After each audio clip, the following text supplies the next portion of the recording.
Bonjour tout le monde, j'espère sincèrement que vous allez bien. Dans cette vidéo, je vais vous montrer comment bien dessiner les trendlines ou les lignes de support et de résistance.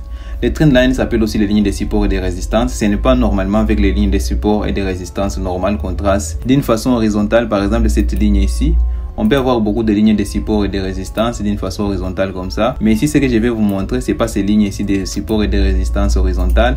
Ce que je vais vous montrer, ce sont les lignes de support et de résistance obliques. Bien sûr aussi des petites lignes de support et de résistance horizontale pour seulement identifier quand les prix en range. Alors l'importance avec les trendlines, premièrement, elle nous permet de comprendre le contexte du marché. Par exemple, les prix peuvent dessiner quelque chose comme ça, de cette façon. En dessinant les trendlines de cette façon, je comprends directement le contexte du marché. Ici déjà nous avons un marché en tendance haussière car les prix ont tendance de partir à la hausse. Ça c'est la toute première importance des trendlines. Elles nous permettent de comprendre le contexte du marché à un seul coup. Ici il n'y a pas l'importance de découvrir directement la théorie des dos avec les sommets de plus en plus hauts ou les creux de plus en plus hauts.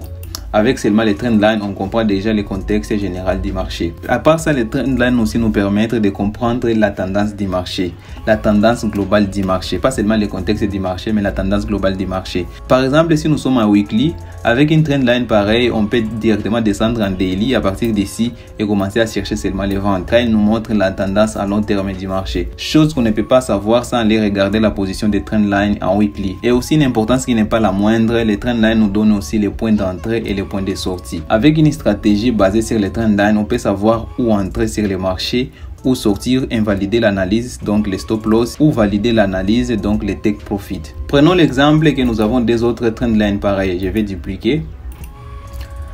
Alors, nous avons des autres trendlines pareilles et les prix en train d'évoluer dans cette trendline, dans les deux trendlines ici, en formant les zones de support et de résistance. Ici, notre stratégie est basée sur les breakouts. Une fois les prix cassés cette ligne ici qu'on appelle ligne de support, une trendline support, et que notre stratégie est basée sur les breakouts, nous devons seulement attendre que les prix fassent un pullback pour aller chercher directement les ventes. Alors notre position ici va ressembler de cette façon. Nous avons une position short, tout juste au pullback, et nous avons notre point d'invalidation stop loss qui sera ici tout juste légèrement supérieur à la trendline résistance. Alors je vous ai dit que les trendlines nous permet d'avoir le point d'entrée qui est ici au pullback, tout juste ici sur cette trendline ici, et le point de sortie ou le point d'invalidation qui est notre stop loss ici légèrement supérieur au trendline résistance, et nous avons notre take profit ici ou point de validation tout juste ici au début du trendline support qui est devenu résistance à ce niveau ici.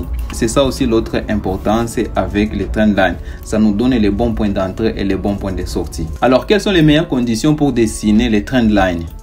Pour dessiner les trendlines et avoir un bon résultat, premièrement, vous devrez définir votre unité de temps. Moi, personnellement, je vous conseille les unités de temps comme H4, Daily ou Weekly. Si vous faites par exemple les day trading comme moi, les trendlines tracées en H4 auront beaucoup d'importance. Et si vous faites des swing trading, je vous conseille d'aller chercher les trendlines en Weekly ou en Monthly aussi, ça peut marcher. Ça, c'est la première condition, définir votre unité de temps. La deuxième condition, les trendlines doivent toucher au minimum 2 points majeurs. Avec cet exemple ici, ça veut dire qu'on ne peut pas venir ici, on a un point majeur ici et dessiner directement, nous avons un trendline, ça connecter à notre point. Les trendlines doivent au minimum connecter 2 points majeurs. Par exemple, de cette façon ici, on peut dessiner un trendline ici. Je peux prendre la même trendline et la mettre tout juste ici. Ici, nous avons un trendline qui a connecté d'abord au minimum 2 points. 2 points et il y a aussi le troisième point qui a été très conséquent. Alors votre trendline doit au minimum connecter 2 points pour avoir beaucoup d'importance. Au minimum 2 points. Mais plus il y a 2 points, plus c'est important. Alors moi je parlais seulement de minimum. Ça peut connecter jusqu'à 4, 5, 6, ça dépend. Mais n'oubliez pas que ça doit connecter au minimum 2 points. Les trendlines doivent être considérés comme des zones et pas seulement des simples lignes. Ici j'ai utilisé seulement une simple ligne. Je vous conseille que si vous voulez dessiner votre trendline, dessinez les zones à la place des lignes. Alors ici je vais vous montrer comment j'ai fait. Au lieu de dessiner une simple ligne, je vais chercher une zone. Les zones de cette façon ici. Là, nous avons une zone qu'on utilise comme trendline. Ici, sur TradingView, vous avez plusieurs lignes. Moi, j'ai utilisé ici ces rectangles rotatifs. Vous trouverez plusieurs figures avec TradingView. Ça, ce sont les 3 points que vous devez mettre à place pour avoir votre trendline valide. Alors, on passe directement dans la pratique pour dessiner des trendlines. Ici, nous avons un trendline que je vous ai montré ici. Je viens tout juste de dessiner un trendline ici.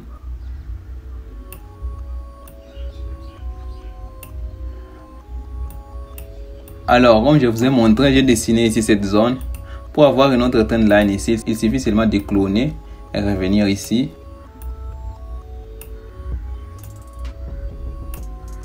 Je vous ai déjà expliqué avec une stratégie de breakout, vous pouvez très bien trader les trendlines. Alors les prix a fait la même chose comme j'ai donné dans l'exemple. Et il a cassé ces niveaux ici, il a fait un pullback à ces niveaux ici, ce n'est pas arrivé totalement à ces niveaux ici, et puis il est parti à la baisse.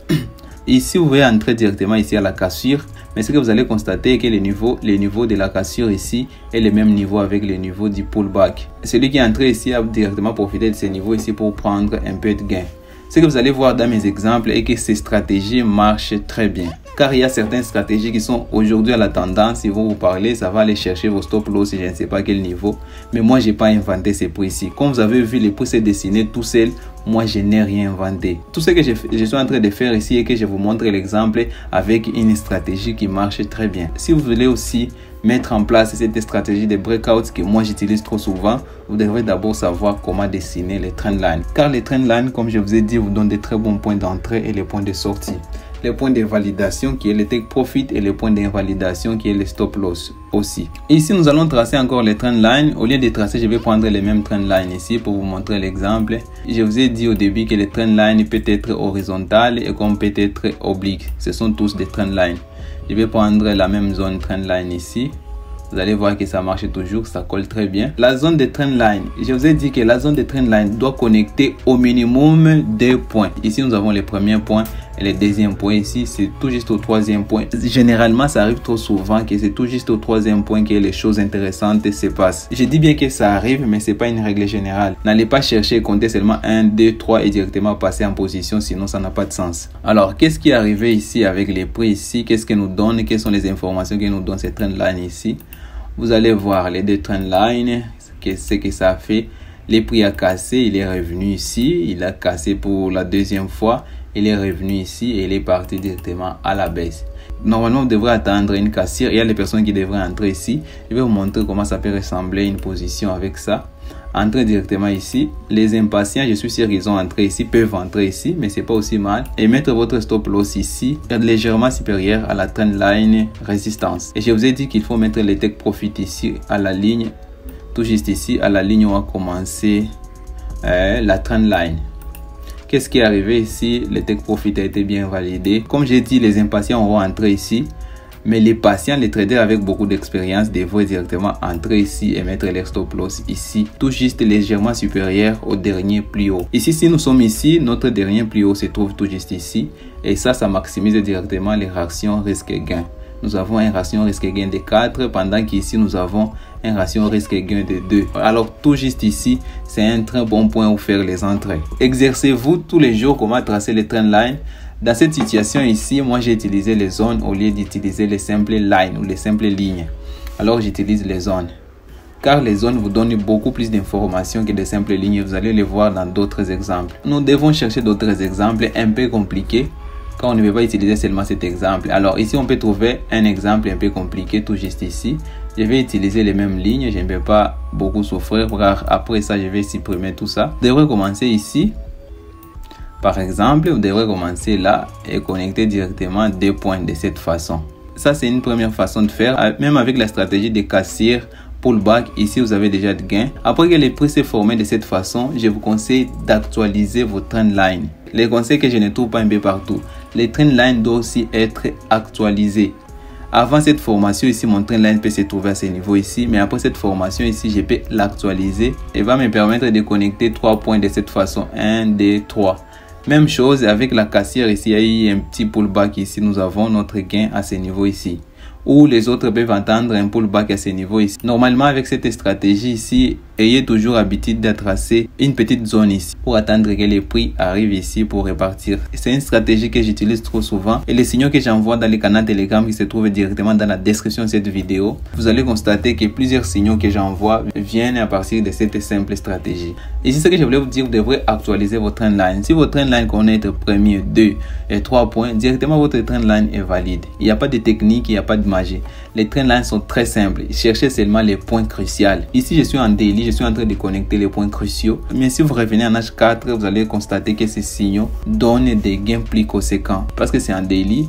Bon, c'est comme ça. Alors ici, je devrais avoir quelque chose comme ça. Je viens de cloner encore. Je dois prendre cette ligne aussi et la mettre ici. Ici, si vous voulez avoir des trendlines, ici nous avons une autre zone où nous pouvons placer notre trendline. Avec cette zone ici, vous allez constater qu'à chaque fois que les prix arrivent ici, avait tendance d'aller à la hausse. Prendre une position ici jusqu'ici, ça fait beaucoup de gains. Et pour prendre des positions avec les trendlines, ajoutez aussi les indicateurs. Vous pouvez ajouter des indicateurs comme les RSI. Vous pouvez aussi ajouter les bougies de confirmation.